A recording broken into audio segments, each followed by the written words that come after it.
Let's nail pronoun-antecedent agreement. Hello language learners. Today, we're going to focus on an essential part of English grammar, pronoun-antecedent agreement. We'll delve deep into what it is, why it matters, and most importantly, how to incorporate it seamlessly in your writing. Let's begin. First, let's talk about what pronoun-antecedent agreement is. A pronoun is a word that takes the place of a noun, and the antecedent is the noun that the pronoun replaces or refers to.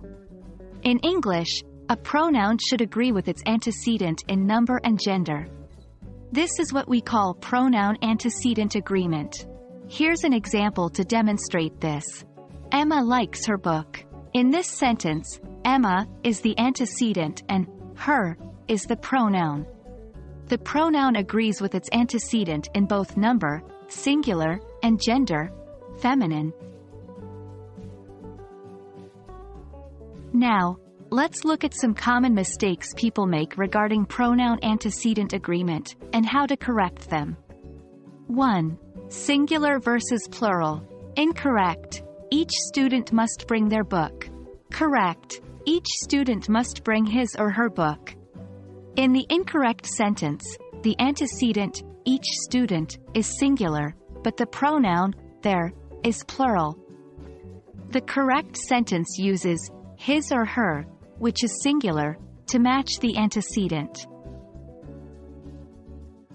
Gender agreement. Incorrect. If a person wants to succeed, she needs to work hard. Correct. If a person wants to succeed, he or she needs to work hard. In the incorrect sentence, the antecedent, a person, could be any gender, but the pronoun, she, is specifically feminine. The correct sentence uses he or she to cover both genders. Remember, using the correct pronoun-antecedent agreement can make your writing more precise, clear, and professional. Here are some tips.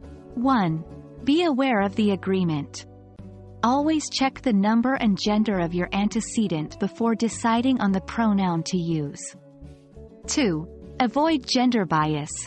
Use gender-neutral pronouns, they, their, when the gender of the antecedent is not known or irrelevant. However, be careful to ensure number agreement. 3. Practice and revise. Practice makes perfect. Try to write a paragraph and then go back to check if the pronoun-antecedent agreement is correct.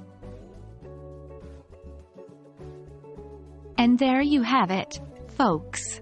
A comprehensive guide to mastering pronoun-antecedent agreement. Remember, the key is practice, practice, practice. Write, revise, and keep the rules in mind, and before you know it, pronoun-antecedent agreement will become second nature to you. Until next time, happy learning!